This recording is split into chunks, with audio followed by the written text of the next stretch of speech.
For over 50 years, the British Touring Car Championship has been one of the world's most popular motorsport series. This is the story of the legendary drivers, the legendary cars, and the legendary moments that have made it such a success. The man's an animal. This is Touring Car Legends.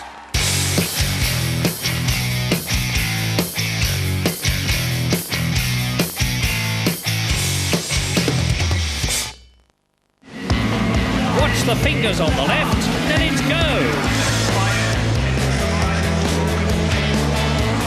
1995 was to prove a pivotal year in the history of British touring cars and will be the last hurrah for one of the championship's great double acts. And here is Cleland almost home after a stunning day of success. First in race 1 from pole position with a record lap. Pole position race 2, fastest lap race 2, and he wins! That car was just amazing. At the start of the year we tested it and I said, we're going to win this championship. It's easy. Put it back in the truck and bring it to the first race. It's fabulous. That's how confident I was. After 6 wins, Cleland would take the title at Alton Park. John Cleland finishes second to win the championship, and is he happy? At Alton Park, he stuck a microphone under my nose to sort of, well done, you won the championship, what do you want to say? And I couldn't say anything. I was choked up. I'd worked all year for it. Delighted, it's just, I don't know what to say now. It's been a long year coming, and it's just great, really good. And so, to the victor, the spoils. So that was probably the real high point, but there've been so many high points in the BTCC. Lots of things, lots of real characters, lots of professional drivers, and I think probably the best thing is that I was offered a drive with virtually every manufacturer at some stage in my career, except for Honda. And I decided to stick with them all the way, stick with Vauxhall. I don't regret that at all. I think Vauxhall got their money's worth out of me, but they also had to have a full-time lawyer because I wasn't shy at saying what I thought, and that sometimes got everybody into trouble. But I always think, before I open my mouth, it may not always appear that way, but I've always prided myself in saying the right thing that will get the right degree of publicity, or you better go and talk to him, you know. The man's an animal. How good is that? Everybody uses that now. In Formula One, Nigel Mansell was my man because wherever Nigel was, there was something dramatic going on. And to a slightly lesser extent, it was the same with John Cleland, because you'd got A, the Scottishness of it, B, the impish humour of it, C, the fact that he was in a Vauxhall and not in a car that you would have expected automatically to win. But most of all, his personality and character. He was always cheerful, always tremendously sharp, always great fun, and lovely to be with. A major new arrival in '95 made Cleland's triumph even more impressive.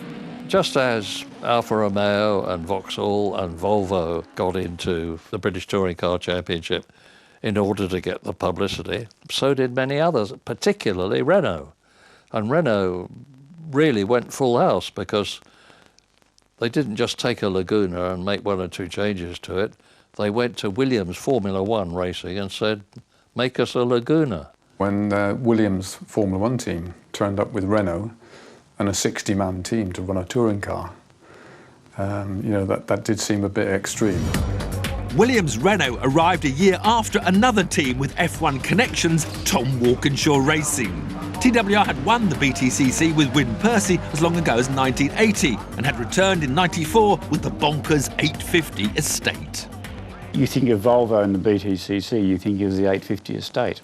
And bizarrely, it was only for one year of their, 8 years of competition or something.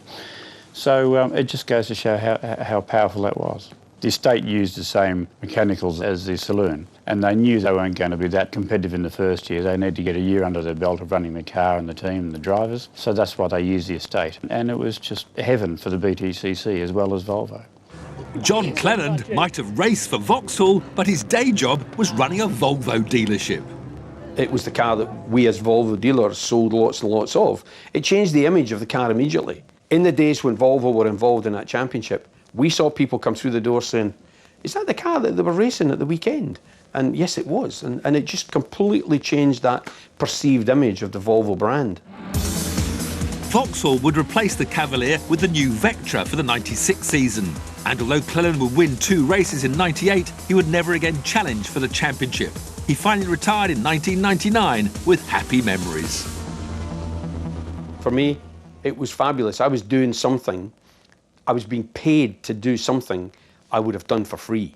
I never told the people at Vauxhall I would have done it for free, but I was being paid to have fun. It was just a ball. It was something that I dreamt about, something I always wanted to do, but it then evolved into a massive show. And I was part of it. I was one of the leading lights in that show. And it was brilliant, absolutely brilliant. I'm getting paid to do it. How good is that? And now it's time for Go in 1996. The green light, and Frank Beeler leads.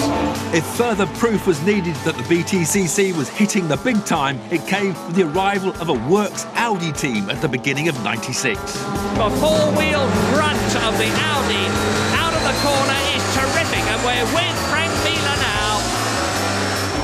The blue flag waves, but Beeler doesn't need to worry. He crosses the line to win the 3rd race in succession in the Audi A4 Quattro.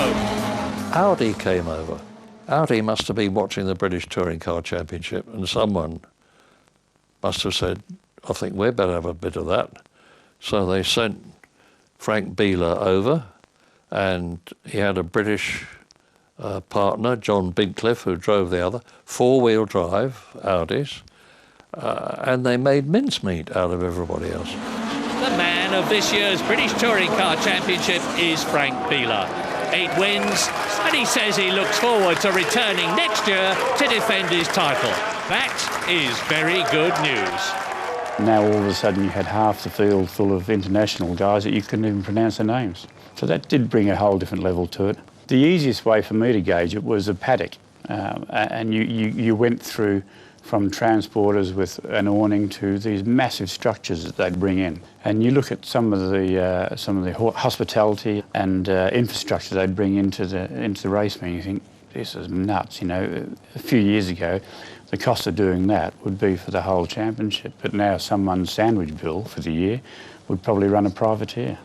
For the old hands of the BTCC, it was a bit of a culture shock. There were so many good drivers in the Touring Car Championship. When it was Super Touring, they came from all over Europe. You know, there was you know, teams from Italy and Germany, and you know, it was an international championship run on British circuits. We went with the flow and we enjoyed it while it lasted, but you've got to remember in the mid-90s there were 9 factory teams. That's 9 works, fully paid up manufacturer teams, all spending millions of pounds, with 2 professional drivers, international drivers from around the world. So there were 18 fully paid up factory drivers, and I shouldn't think one of them was on less than 100, 150 grand. So it was the ultimate professional racing series, more professional drivers than even in Formula One to this day. I was actually on a contract with TWR when I drove the Volvos. I had to weigh 80 kilos in my driving kit. I mean, it was a time when you had to take it seriously. I mean, the amount of pressure and money was indescribable. So it was an absolutely incredible period of excess. It was just getting silly. It was getting out of hand. But you know, we're in it. We're being paid to be in it. You think, well, let's not rock the boat here, guys. This is good fun. Let's keep at it. Keep our head down. You know, let them spend the money. In 1997, there was even a hit computer game, Toka Touring Cars, introducing the BTCC to the PlayStation generation. We'd never have thought that the name Toka would be on a computer game. You know, that was something new. The amount of kids that have come up to me and said, I took you off in Toka 2 or whatever it was last night. And the truth of it is, I think I have only been on that Toka game once in my life, and my kids beat me senseless on it. So I've never been back anywhere near it again. He hadn't made it into the game yet, but a new star would soon be making his mark on the BTCC, Jason Plato. I woke up full of hell and thought, I'm not having this, I'm going to go and see Frank. And that was the day that changed my life.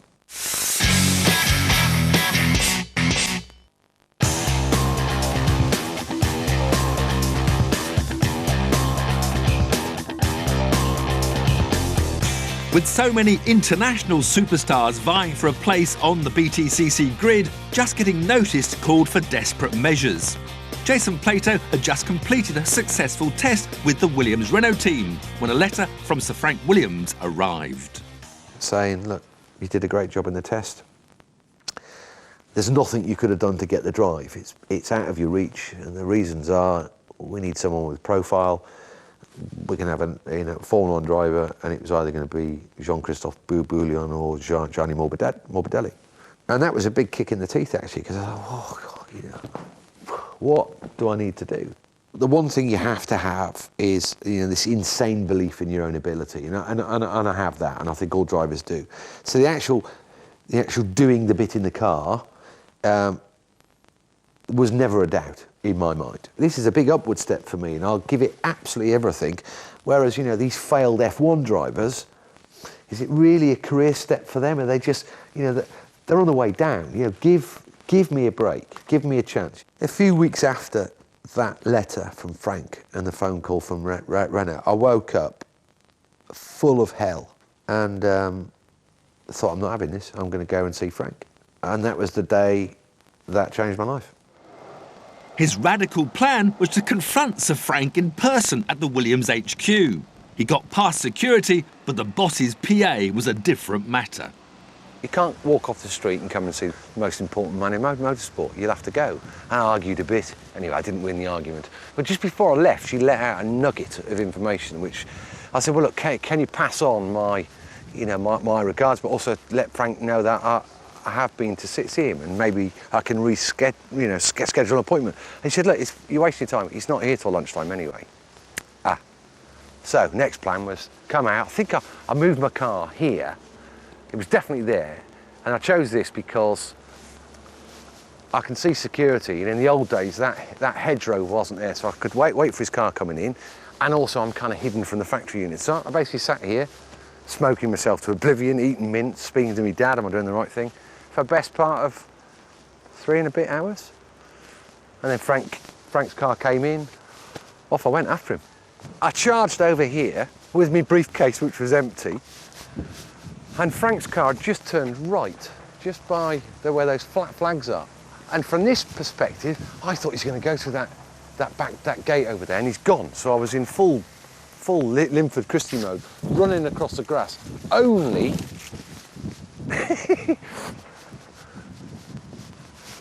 for him to do a right turn and park exactly where that car is. But by now, I've arrived at the car in a full-blown sprint, and I'm now staring at the car from, say, this distance, trying to break into a cool walk. It was awkward, to say the least. And that's, well, we'll go over there. This is where was my defining moment in my career, was here. This is where I ended up, over here,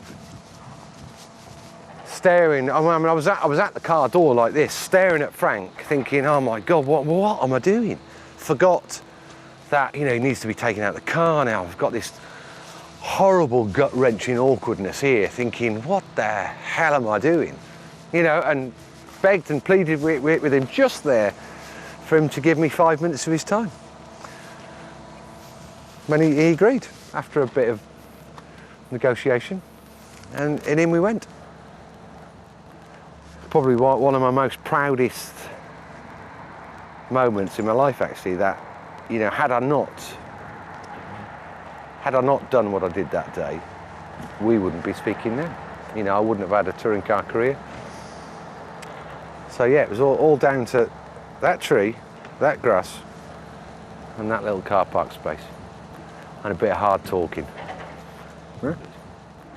Sir Frank's offer was a shootout against Bouillon and Morbidelli. Jason came out on top, and this launched him on a career that would see him win more races than anyone else in BTCC history. But first, he had to prove himself against teammate Alain Menu. I remember Alain getting out of the car saying, "This is amazing. This is a championship killer." You know, so now I'm in this most amazing place. You know, I'm in the best team, got the best car. Okay, I've got the world's best touring car driver as my teammate, but what a fantastic yardstick. And we get pole. Not once, but 3 times. First 3 race meetings, boom, boom, boom, pole position, and beat my teammate. Life at Renault started well, but it wasn't until later in the year at Snetterton that Plato won his first race as Menu wrapped up the championship. Over the line, Plato wins, Menu is champion, Tarquini finishes 3rd. A great finish to the championship. A very happy Caroline Menu, and in the car a very happy Alain Menu. I think everybody's pretty pleased actually. Jason Plato won't be too unhappy with his first win. Certainly 97, he was the finest driver in the world in touring cars. And his performances were just epic. And you know, I know how hard I was pushing, and I know how detailed our analysis was, and you know, how finite we went into our performance. And he was just quicker. And it was just something, it was just a little bit everywhere. Engine revs build as we prepare for the start. Rydell on the left as we look at it, Reed on the right, and James Thompson getting away well in 3rd. The 1998 championship would see Sweden's Rickard Rydell win his and Volvo's only title in an S40. A year later, Laurent Aiello would win the championship at his first attempt in a Nissan Primera. But the year was better remembered for the performance of a young Brit in a privateer Nissan. Matt Neal gets away from pole position. James Thompson goes with him. Not a brilliant getaway from Thompson, but I think he's picked it up into 2nd place. It's Alain Menu, then in 3rd place. But Matt Neal out in front in his privateer car ahead of the manufacturer entries. Matt Neal had made his debut back in 1991, but in 99 he got his big break. Series promoter Alan Gow had put up a prize of £250,000 for the first privateer driver to win a race. That was a prize we put up for the year for the first independent to win a race outright. And because it had never been done for the last, I don't know, 7 or 8 years, we're fairly confident that it'll take some time. At the first round at Donington Park, Neal qualified 2nd, but almost blew his chance in the compulsory pit stop. The clock is ticking away. They're going for the 2 side tyres to change. They've done it. He's dropped him down. Oh, he stalled it. I don't believe it, but he's going again. When it stalled, I thought it was all over because the Nissan then was incredibly hard to start when the engine was hot. So you'd always there cranking it over. So it stalled. And you just immediately go for the button and it flicks straight away. Pure luck. It's a brilliant recovery, but he's lost crucial time there. Where's he going to bring him out? Well, look at them. There come the leaders. 1, 2, 3, 4, 5th. He comes back out in 5th place. Then I saw them streaming past the end of the pits and I thought, oh, I'm blowing this now. But I knew I'd pitted later, so my tyres were fresher. And I just thought, well, get your head down and see where we can get up to, see if we can get on the podium. Matt's dad, Steve, raced touring cars in the 1960s, but was now back as team principal. One way we could always make Matt go faster was to make him angry. And it's strange, his anger, there was the one emotion that fed him with the adrenaline necessary to go faster. And I think he was so angry with himself, instead of collapsing in a big heap, it inspired him and he just drove the neck off that car. It was a great car. Down to the old hairpin, sneaking, he's there, he's alongside. And James Thompson, I thought he had protected his position, but Matt Neal just took it away anyway, and he has got in front once again. And just look at the reaction down there in the garage, and Matt Neal is heading for victory. He's heading for the first ever independence win. He's heading for 250 grand. What a performance this has been by Matt Neal and the family-run team. They have done it. They've beaten all the manufacturer teams here, and they had to fight for it as well. Leading in the early stages, losing it on the pit stops, but coming back for victory. You'll see Matt Neal's name written very hurriedly with a marker pen because all of a sudden we weren't prepared for it. and I had to quickly write his name on it just before I went up there. So it was a shame that it got paid out at the very first race meeting, but to a very deserving team. You know, Matt and Steve and Team Dynamics are great stalwarts of the championship. It couldn't have gone to a better team. The win would set Neil on his way to success in the noughties. It was almost an out-of-body experience winning the first race, because I'd almost been in touring cars for a decade. It seemed like a decade. It was probably about 6, 7, 8 years, but it was quite surreal, because I thought winning my first race, the big thing, everything, check, everything, is going to change your life. And actually it changes nothing. You know, you still get up the next morning, you're the same person. It's then you pick yourself up and you go, right, the next target's this, and you move on, and that it changes you as a person, I think, a little bit. It changed me.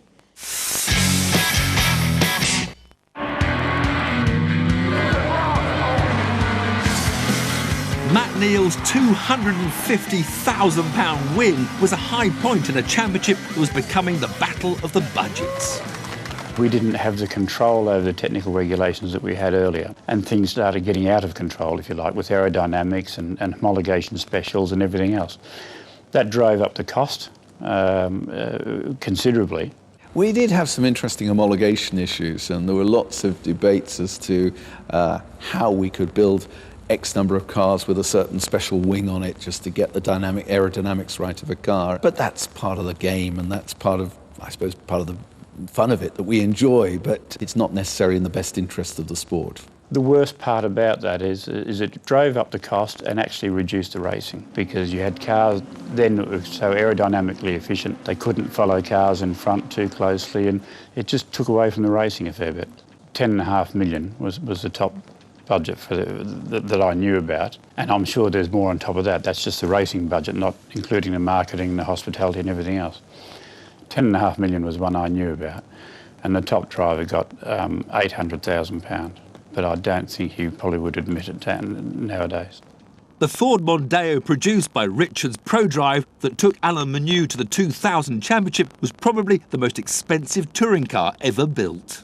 The Mondeo behind me is a very sophisticated piece of equipment with a V6 engine that's built like a Swiss watch, and all the rest of the tricks on it. And we ran 2 cars at the front of the field, and I guess at that time we probably employed sort of 80 people running that small program. Deep down, those involved knew it couldn't last. Even before the 2000 season had begun, Renault, Nissan and Volvo pulled out.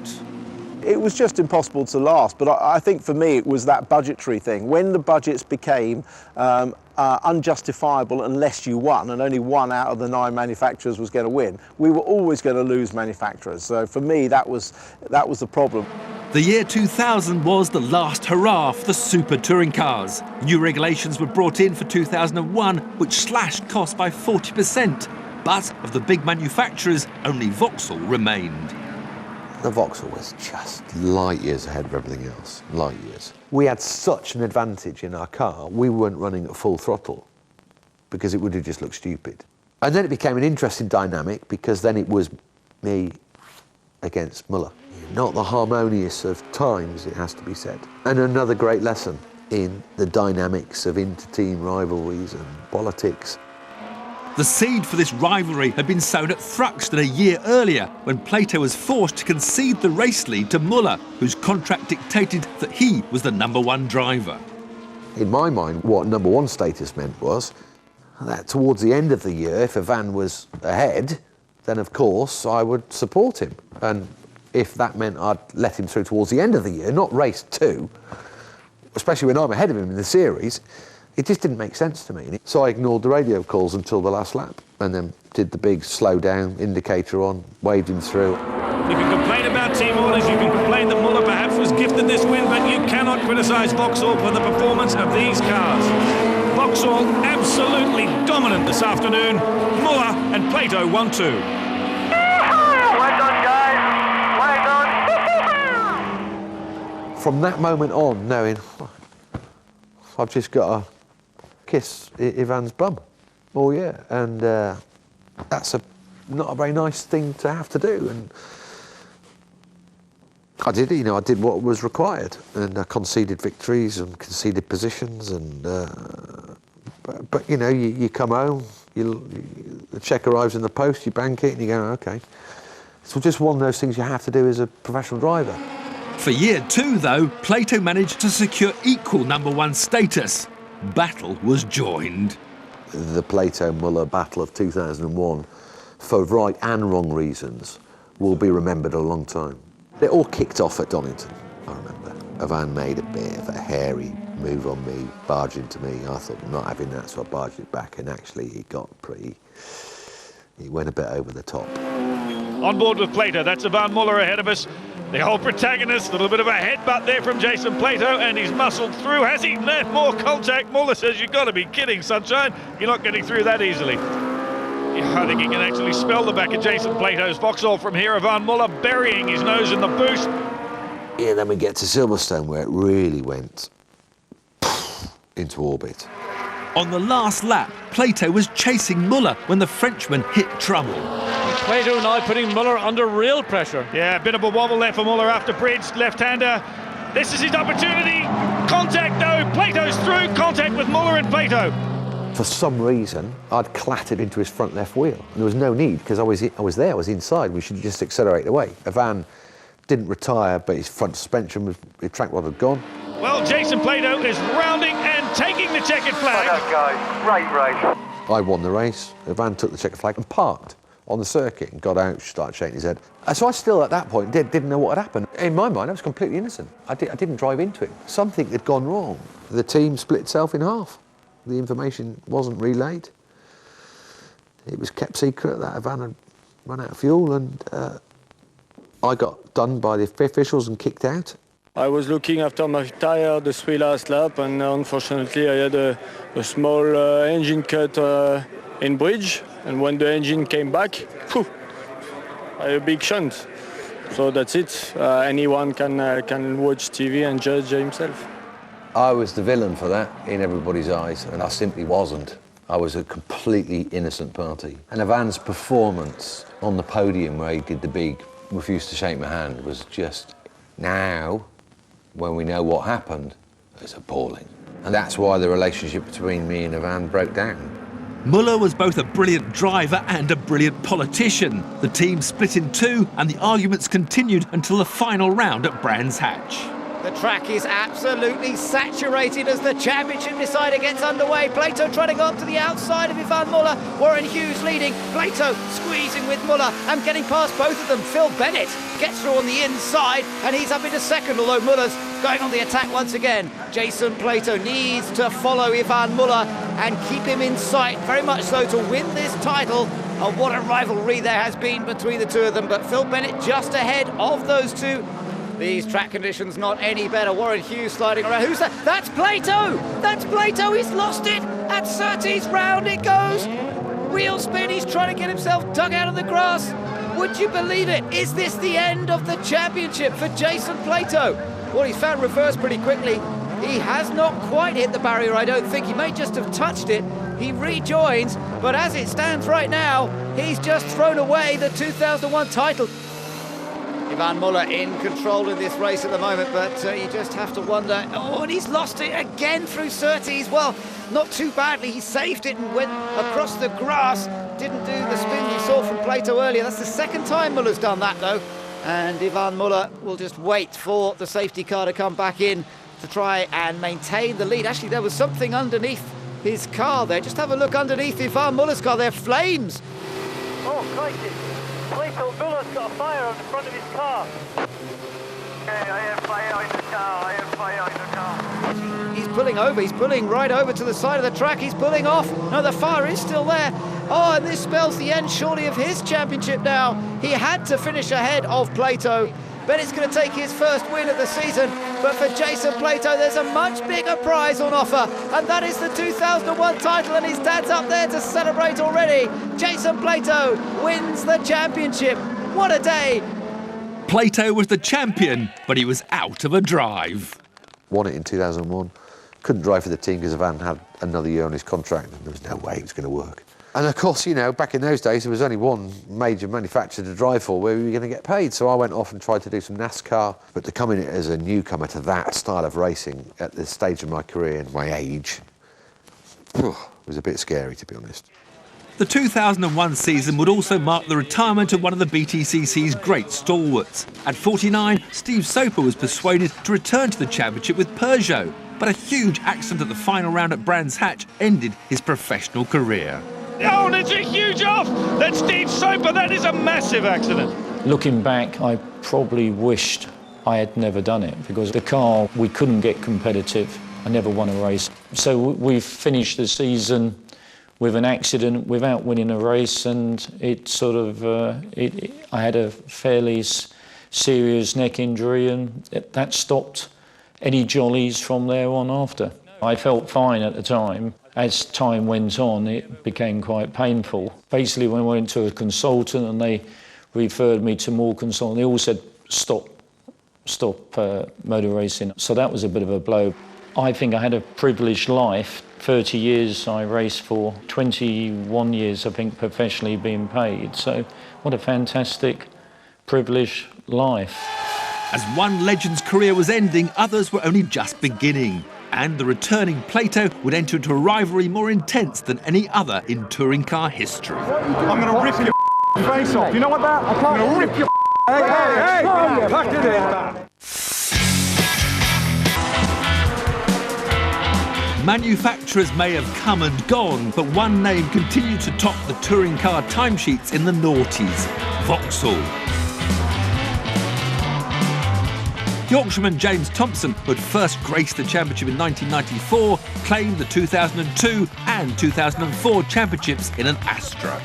Winning it the first time was, unbelievable, but, the fight that we've had all year, and take it down to the last race of the year, to do it on the fastest lap, I knew. And at one point in it. Well, that's why I worked so hard in the early part of the race, and then to be honest with you, I just let them get on with it. I just sat there. The car was fantastic. His teammate at the time, Ivan Muller, won his only title in 2003. While Fabrizio Giovanardi became the second Italian winner with back-to-back titles behind the wheel of a Vectra in 2007 and 2008. The Italian flag for Fabrizio Giovanardi. But the highlight for many during this period was the fierce rivalry between Jason Plato, who returned to the BTCC in 2004 with Seat, and Matt Neal, champion in 2005, 6 and 11. The 3 times British touring car champion, the champion of 2011, it is Matt Neal. He's done it. Matt Neal wins the title. It began at Knockhill in 2005. Oh, I knew that was going to happen. I couldn't believe it. What's going to happen here? Matt Neal's off, surely. Oh, they're fighting with their towel sideways with Plato, and it's Plato who's off now. Matt Neal's got back through. Matt Neal's got back through all that. Amazing action going on. And the intensity of their rivalry would outstrip even the Cleland-Soper battle of yesteryear. When Ivan started playing games and Jason ran me from behind, tell you what, that was just disgraceful. He's an absolute pig, Plato, and I'll tell you what, I hope Seat are proud of their lead driver, the way he's driving. That was awful. I was lucky to get out of it. He's got his way of doing things and his views on me, and I've got the same. So, yeah, he's got his supporters, I've got mine, but his supporters aren't very keen on me. But, yeah, we've got our own way of doing things. 5% is pantomime, 95% is pure animosity. I'll be complete, frank and honest, me and Matt, we don't get on. Me and his dad don't get on. Me and Team Dynamics, we don't get on.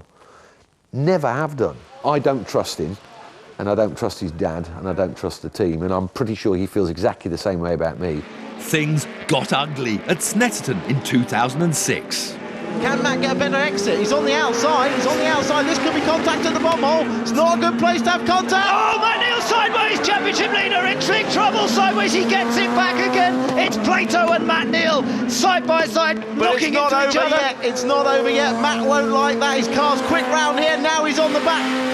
This is into the final corner now. Will Matt Neal take the pass? Yes, he's down the inside. They make more contact. Matt Neal sideways. He's off this time. Jason Plato across the grass. Matt Neal's facing the wrong way. Can he get it started? Jason Plato's going to win the race. Matt Neal went for it, but he's lost his chance of getting points.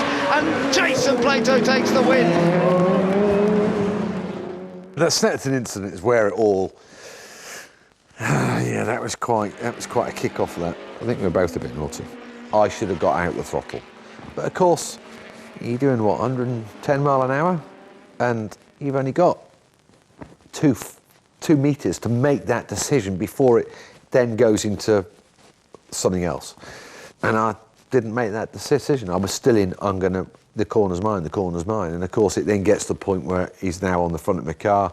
Ugh, what can you do? And of course, tempers were frayed then, and you could see.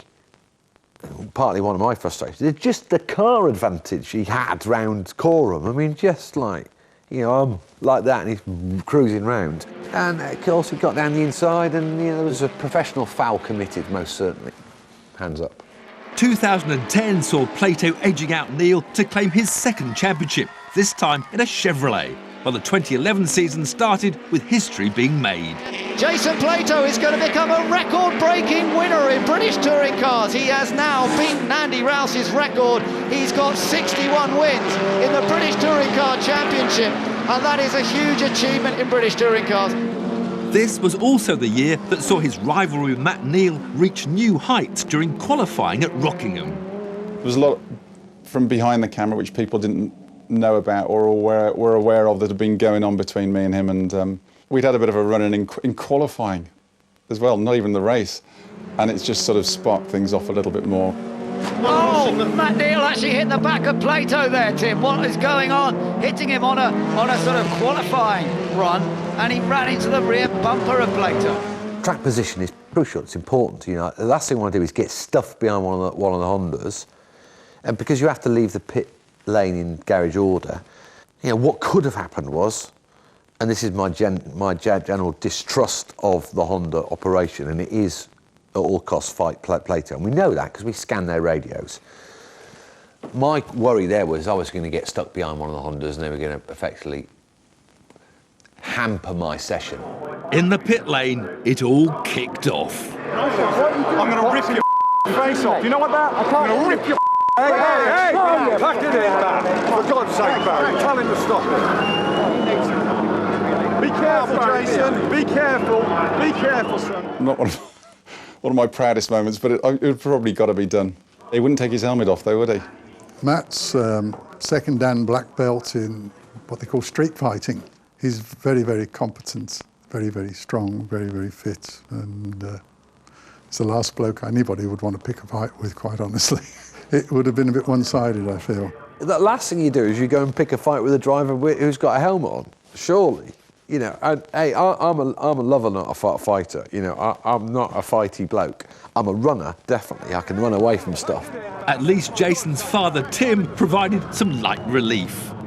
See, the funny thing with this, I'm playing it back, it's just my old man with his posh voice. For God's sake, Barry, tell him to stop it. Pack it in, man. It's my old man, he just comes out with some gems. After this, after all that calmed down a week or so afterwards, that footage was doing the round on YouTube. And the one thing which made us chuckle over and over and over again is just my old man with his with his daft voice. That the two biggest legends of the 21st century have been such bitter rivals has certainly raised the temperature of the modern BTCC. Well, I think it motivates them both. I think that Jason's just as motivated by his frustration and anger, and he gets very frustrated. Jason's got a very high opinion of himself, hasn't he? And maybe he deserves to. He's done extremely well. Profile is important, and I took the decision that it's actually, there's more success to be made by being the villain than there is by being the good guy. And there's more column inches to be gained by being the villain. So I've played up to that a bit. And so I've only got got myself to blame for that reputation. But, it served me pretty well. I'm sure at some point in the future, we will sit down and, we'll vent our spleens and we'll get a beer and we'll have a laugh and a dance about it and share a few humorous stories, I guess. I guess that tends to happen when you get older and mellow. Whether it'll happen before I stop racing, I very much doubt it.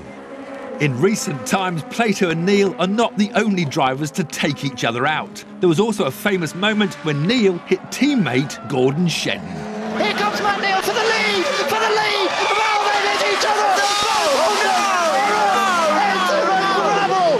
Would you believe it? Jason Plato's going to be handed victory as the two Hondas do a Red Bull and take each other off. Second place goes to Collard. Look, he's holding his head. He knows he's done an absolutely terrible mistake there, and he should have just taken the second place. He can't believe it. I thought there was enough grip on the inside, and there obviously wasn't, but I had to go back. I obviously had to talk to the team, then talk to Flash, and then I had to go, and we got 200 Honda guests there, including the MD, the PR director, the marketing director. So I had to go and stand up in front of all those, which wasn't one of the proudest moments. It was difficult. Had that happened to me 4 or 5 years earlier, I think I'd have been jumping up and down off the roof, going berserk. But I had enough time to try and gather my thoughts a little bit, and it was my attitude that probably kind of, gelled us together a little bit closer as a team, from that point forward. It could have gone one of two ways. We could have split the team in half and split the garage in half from that moment forward. But that was actually never a thought. It was never a consideration. If anything, it brought us closer together, and we've moved forward from that, and we've had so much more success since since that cold, wet day at Oulton Park. Champion in 2012, Shedden is one of the new breed of British touring car racers taking the fight to the old guard. For me, it was always about touring cars. It was never about Formula One or single-seaters or anything like that. And I was just a kid on the spectator banks with my dad, watching, went to Knockhill to watch in 1994, in the height of super touring. I've still got the posters, signed by, Tarquini, Steve Soper, and, the guys in the BMW at the time. And so I've watched them race as a small boy. I mean, Tim Harvey, and even Matt Neil was racing back then, and that was me still in shorts at primary school. The dream was about touring cars. Never ever thought I'd make it into, to driving one, let alone win a race and, ultimately win a championship. At the final round of the 2013 season at Brands Hatch, Neil, Plato, Shedden and 2009 champion Colin Turkington were all vying for the championship alongside 24-year-old Andrew Jordan. Lights out, away they go. With new rules encouraging bigger grids and a host of young stars, the next generation of touring car legends is taking shape. The racing in these cars is very, very close, and again, that's what makes touring cars so good to watch. At Oulton Park this year, we were getting 45,000 people there, huge viewing figures on TV, and regardless of what the cars are, how quick they go, it makes for exciting racing. One of the original legends still takes a keen interest. Jack Sears was back at Brands Hatch, where he won the first championship in 1958. It's been raining just as hard today as it did 55 years ago. Aquaplaning cars, we didn't have such good tyres as they have today, of course. We didn't have wet weather tyres, really. I mean, we just had to have road tyres. But the weather's the same, 55 years later, nothing's changed. I do enjoy coming to watch racing. It gives me a boost and keeps me thinking young. The first saloon car race was terrific. Jason Plato did the trick. He's now won 81 British Touring Car Championship races. When I saw him recently, I congratulated him on his 80th win, and he looked at me and he said, I want you around when I've done 100. And I bet he will do 100 too. He's well on the way. Round 30 of the Dunlop MSA British Touring Car Championship is going to be won by Gordon Shedden for Honda Yuasa Racing. Honda and the Neil family took the Manufacturers' Championship, but there was a new name on the Drivers' Trophy as Andrew Jordan claimed the title for the Pertec Racing team. As out of Clark Curve and up towards the timing line comes the new Dunlop MSA British Touring Car Champion. It is Andrew Jordan. Congratulations, and he's done it. There's the emotion, the release of 10 years' work, all his dreams come true. A deserving, fantastic champion. Great for Andy and all the Pertec boys and Mike. So if we couldn't have done it, I couldn't have thought of a better person, better team of people to do it. So absolutely fantastic. We'll be back. More than half a century on from the first titanic duel between Sopwith and Sears, the British Touring Car Championship remains Britain's best-loved motorsport series. The old recipe still works. Great cars, great characters, great racing, and an irresistible spirit.